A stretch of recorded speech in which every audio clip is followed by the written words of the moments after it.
It's when those kids don't have that one person that connects with them, that now all of a sudden that stress becomes toxic.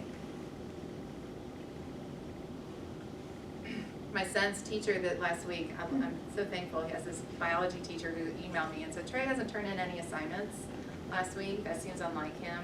Is there anything I should know about, and can you talk to him? And I said, other than him being lazy, no, I don't think there's anything going on. But I said, I can't talk, I'm gonna refuse to talk to him. I need you to talk to him. I said, if you go and talk to him, if I go and talk to him, he's gonna know that I'm checking up on him. He's gonna say that you narked on him. And all of a sudden, the relationship that you guys have built is all gone, and he's gonna fail science this year. I said, I would rather take all zeros for last week, and you just pull him after class and say, I know she didn't do homework this week, and I know you're super smart, and I know that you're capable. Is there something going on that's preventing you from doing the work, and can I help you at all? Because number one, now it's a connection, it's a relationship. You're not punishing him, and guess what? She was like, oh, wow, I can do that? And sometimes too with teachers, that we get in those situations with teachers, they have to learn that they can do this, and that sometimes a failing grade is not the worst thing that can happen to these kids, right? The connection is the most important thing. Ultimately, when we look at the impacts on the brain, what we start to see is smaller hippocampal volume on these kids. They have impacts their cognition, attention, and information processing. Part of the reason why they're all getting identified as ADHD and all other sorts of other diagnoses. All right, we see that larger amygdala, that it's bigger and it's thicker. We see the cerebral cortex, which is that part of that frontal cortex, is less developed, which relates to poor decision making, inadequate emotional regulation, and increased self-centered behavior.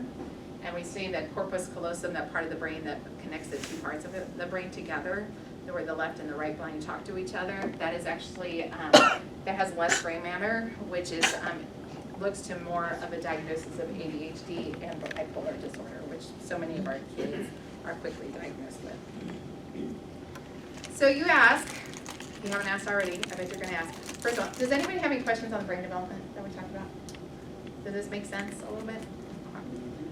So we wonder why we have now this early childhood experience, adverse childhood experience, and increasing cancer rates, right? Is that an interesting question? All right, remember our stress response goes throughout our whole entire body through the vagal nerve. And so what happens is we start to see abnormal responses to these kids. And here are some examples within this graph. We start to see, usually what happens is we see a stress that goes up and then it goes down once we've calmed it. For these kids, they're like just up and down, up and down, up and down. They're up and then just have inadequate response. They're up and then they just stay up, or they just flatline all together because they're dissociated. All right? But when we see that increase of all these chemicals flooded through our vagal nerve all the way to the organs, is now that we start to see what we call an allostatic load. So all of us have stress and all of us have coping skills. And we stand our lives on a teeter-totter, right, all the time. And sometimes our stress makes us wonder, we're like sitting over here for a while, right? But then we have some things happen, we get some support, and we move back over here, all right? And we're back on that teeter-totter. Well, for these kids, the stress, they have too much. The coping skills, they don't have enough of, and they just fall apart. And that's what we call allostatic load, and you can see on both sides the elephant. I keep touching on that. All right. And so what happens is that cortisol floods to all the different organs of the body, and that's why we start to see increased heart disease. Okay. We start to see high blood pressure in a lot of these kids, high blood sugar. Why kids start to have a lot of digestive issues because of the stress that's going on. We start to see nerve problems and a weakened immune system because it's all going into their system. And it's overflow. Those hormones that are great for 15 minutes have now become a permanent structure of the body. Any questions on that? The last thing, and I'm not going to spend a lot on it because I'm definitely not an expert on this at all, is epigenetics. All right, and so basically it's talking about the phenotype and the genotype. If you remember from high school biology.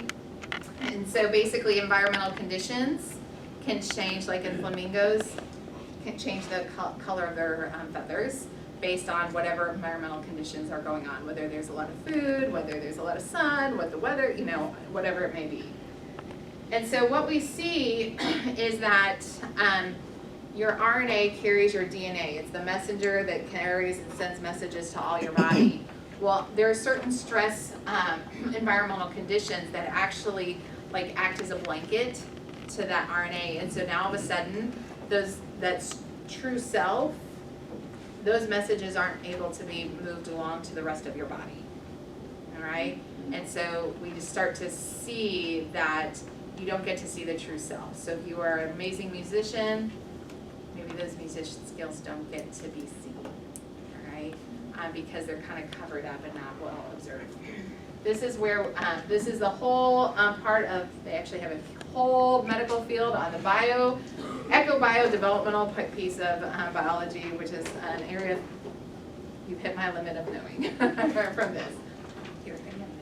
All right, but this is a really bad, I don't like this graph, but I haven't found anything better, and I think it really exhibits how we start to see this historical trauma come through.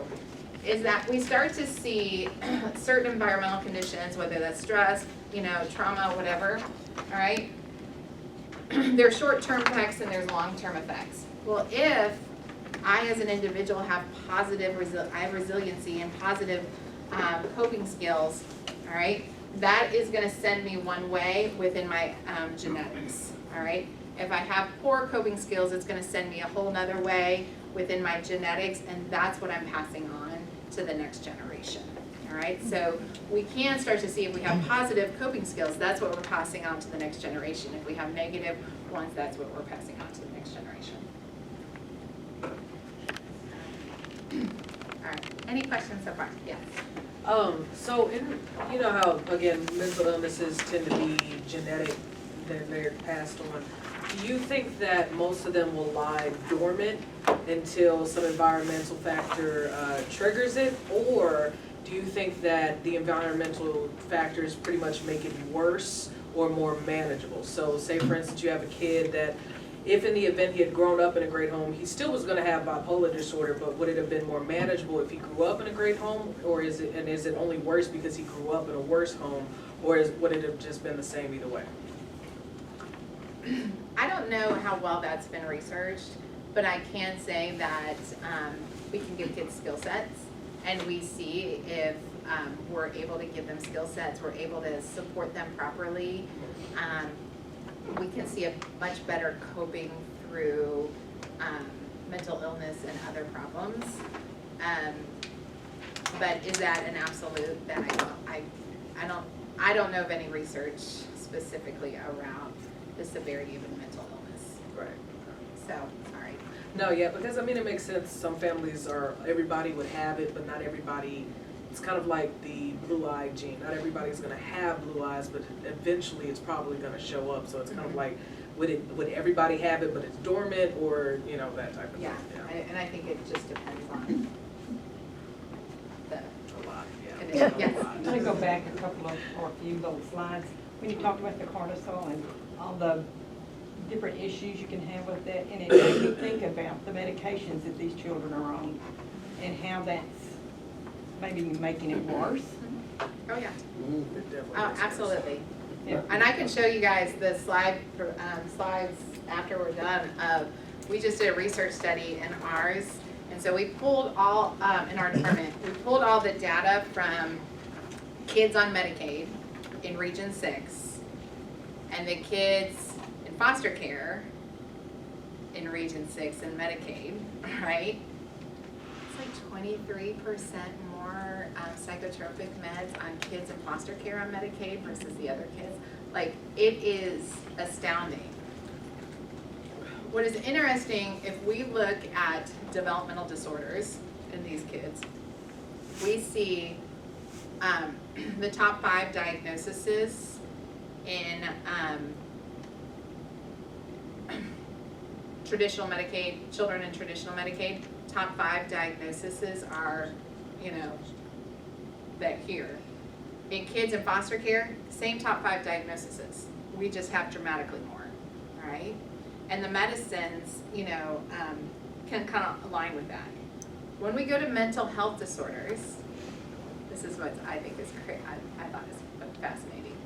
The top 5 diagnoses for mental health disorders in children in traditional Medicaid are not the top 5 disorders for kids in foster care, all right? They're all over the map of what they are, all right? Yet, the one disorder that is very rarely given to children in foster care is anxiety. These are kids who live in anxiety. That's their I mean, we have, so most of it is like bipolar, bipolar and mood disorders for kids in foster care, where most kids that are not in foster care are diagnosed with anxiety. You know, I just thought that you're right, yeah.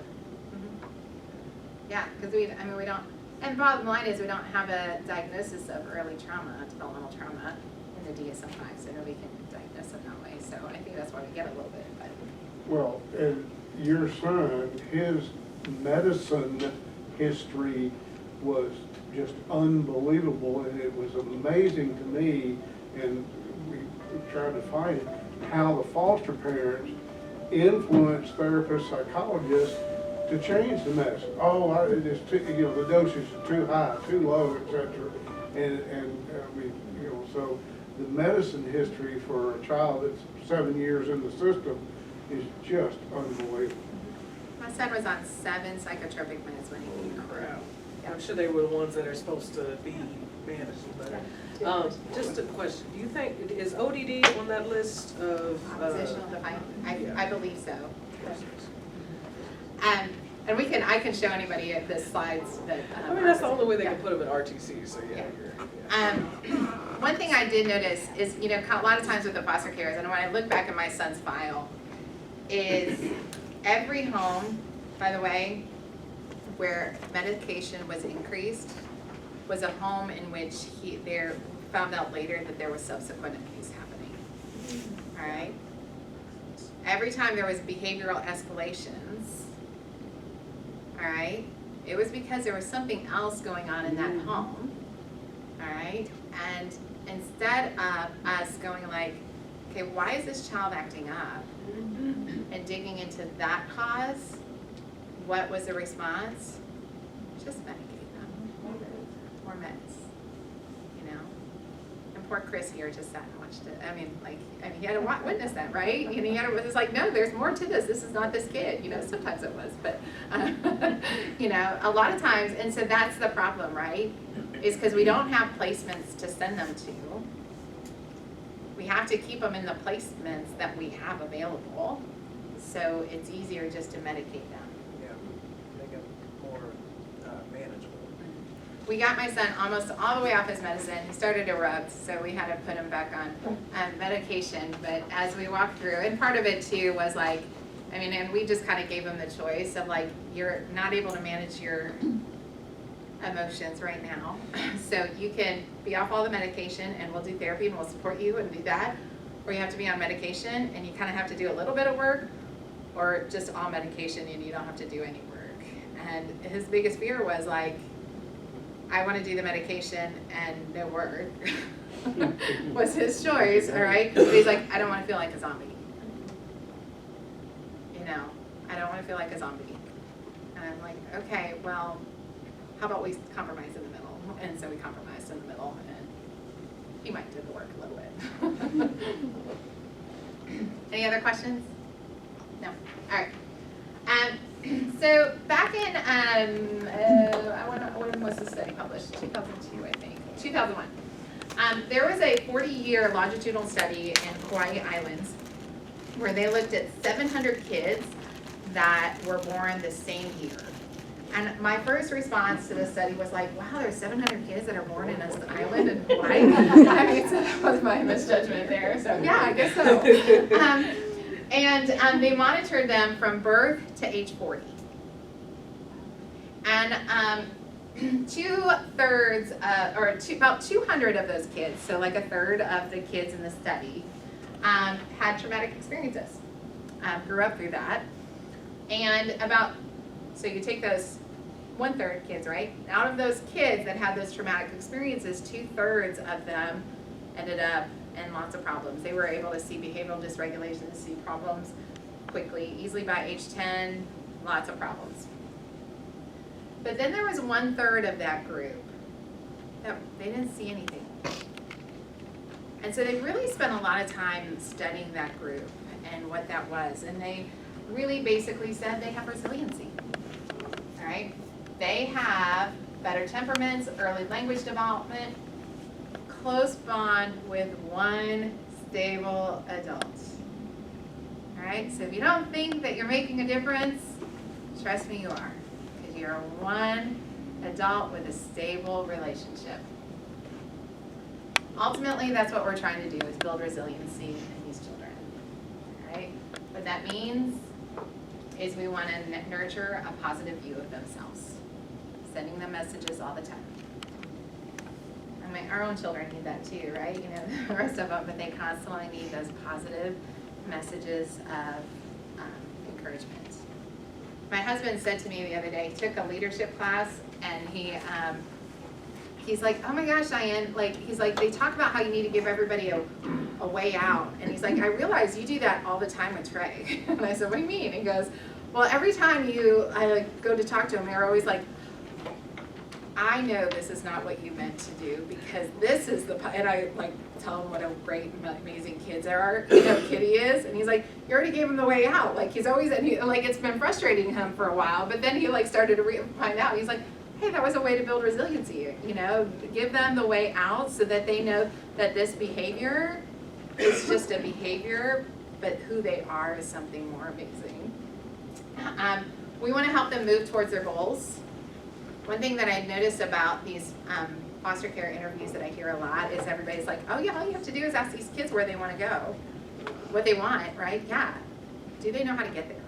And I think that's the disconnect of a lot of our system is, yeah, they can tell you where they want to go. They might just not have that skill set to get there. And so that's what our relationship has to be, is working on skills to help get them there. They need to make connections. They need to make action and make decisive action, which is really hard for these kids. They've never had to make choice, right? They don't know how to make choices. And that's one thing, my son and I actually had a conversation this weekend, because I said, okay, listen, you've been really reactive lately, and I really want to be a good mom to you. And my tolerance to that reactivity right now, it's not so high. And I'm afraid that you're going to react to me, and I'm going to get reactive back to you this weekend, and I kind of need a break from it. So I'm going to give you 3 choices, and you can choose which one you want. And I was like, you can choose to really work on your reactivity this weekend. You can choose to stay in your room all weekend and don't come out, or you can choose to go to Grandma and Pop-Ups. I'm fine, whatever you want, but I need a break from this reactivity. And he's like, okay. I said, so which one are you going to choose? And he's like, I don't know. I was like, well, that didn't help me. But again, in the end, I said, you realize by saying no, it's the easy choice to make, and you leave all responsibility for your life and your choice in my hands. And he's like, yep. I'm like, okay.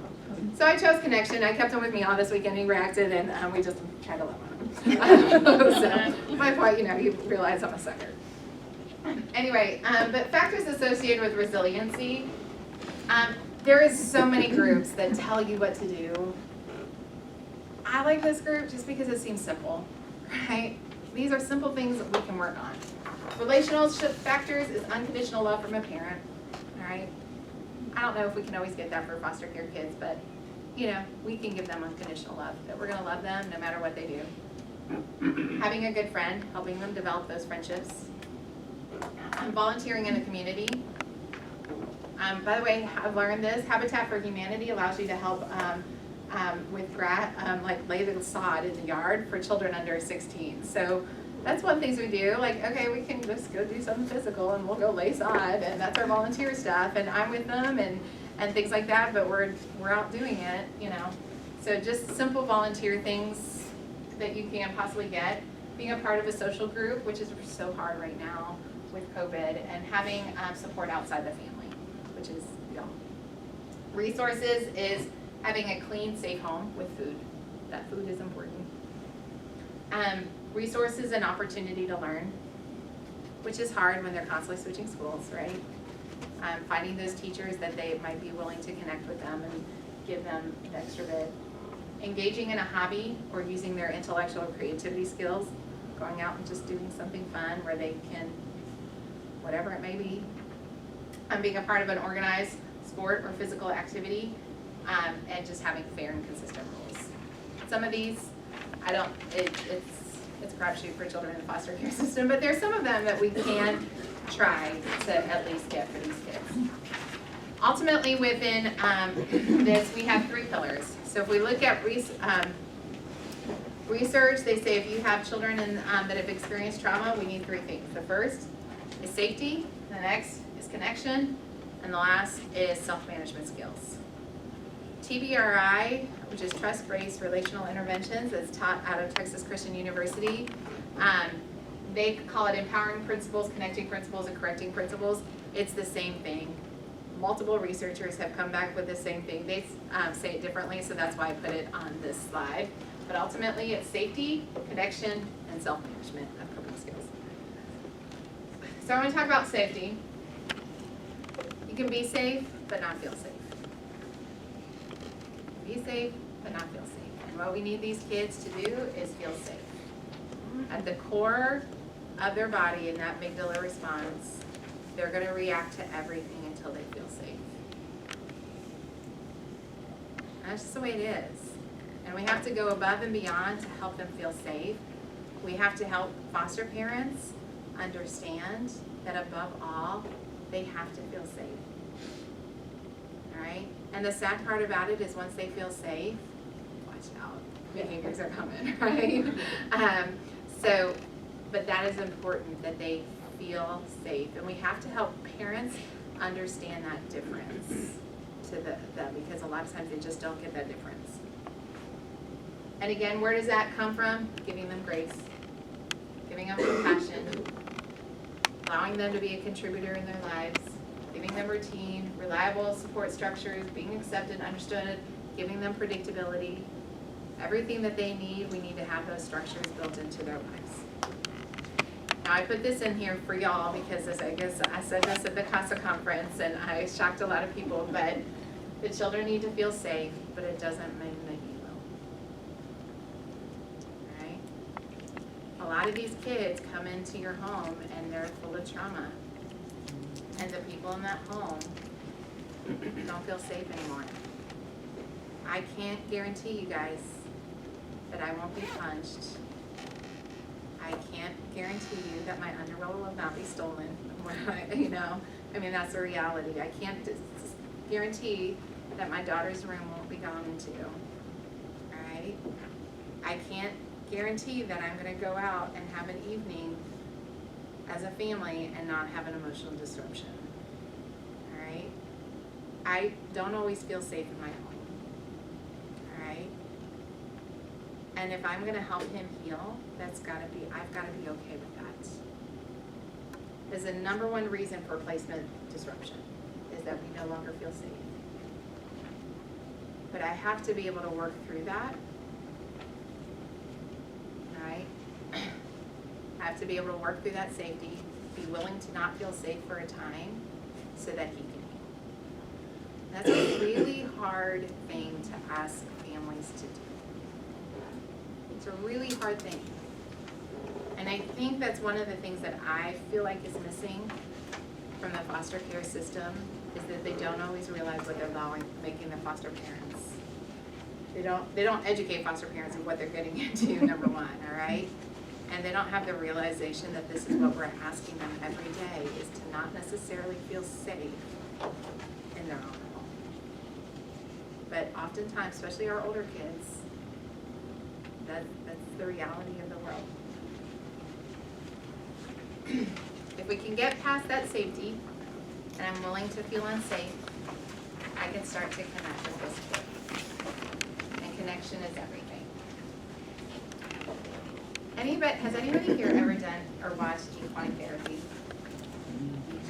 Yeah, all right. It's awesome, right?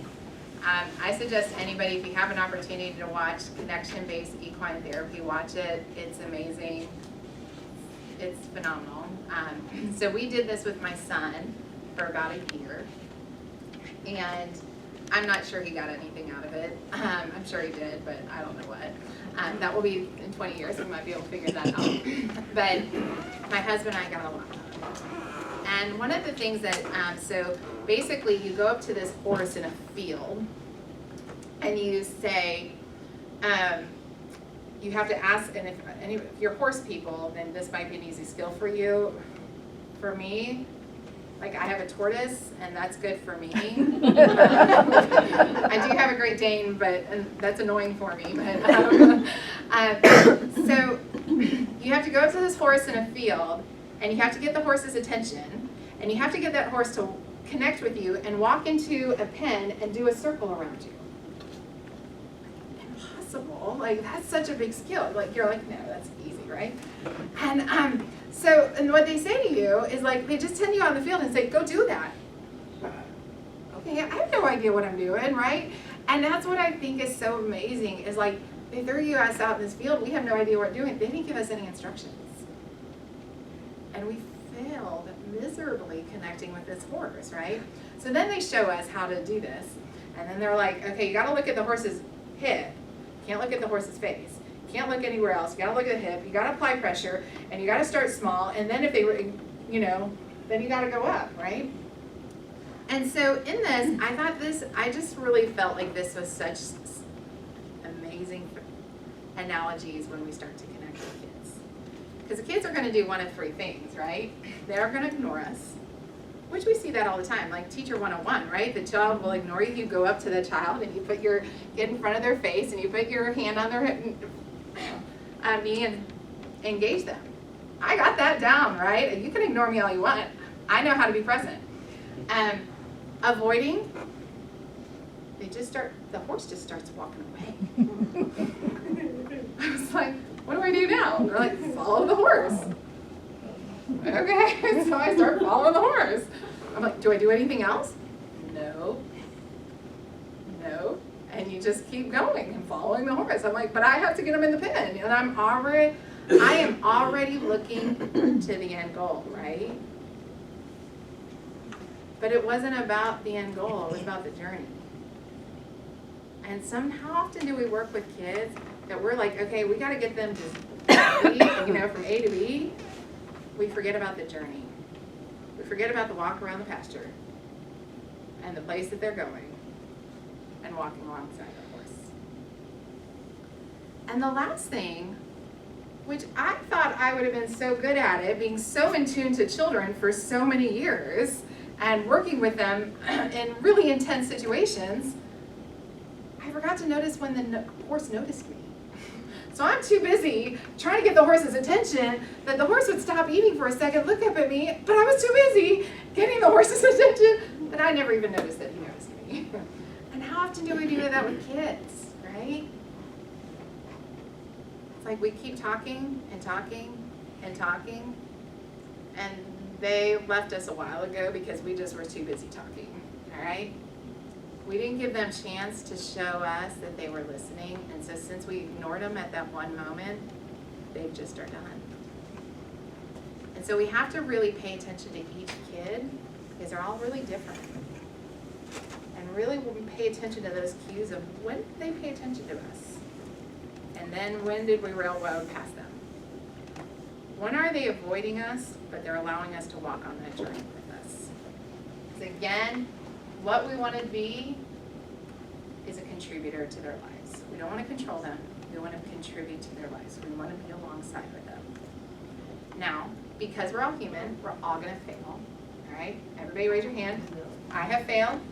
I'm going to fail, and it's okay. All right? We're just going to railroad those kids. It's all right. We're all going to do it. All right? And it's okay. What we do is repair. We always say to the kid, you know what? I heard you say that you were trying to say something to me, and I was so busy telling you what I wanted that I forgot to sit down and ask you what you wanted. I'm so sorry about that. I'm so sorry that I was trying to tell you how I felt, and you started screaming at me, and I got reactive to your screaming at me. And I'm sorry that I reacted. Alright? 2.5 years in, my son is finally repairing. Alright? He can kind of come up to us and say, you know what, I'm sorry I reacted to you, how I acted earlier. It's all self-serving at this point, but it is the problem that he's doing it, right? But it took us 2 years, 2.5 years of constantly repairing all the time for things that I definitely do not feel like I should have said sorry for, but I gave in, and he's finally able to be there.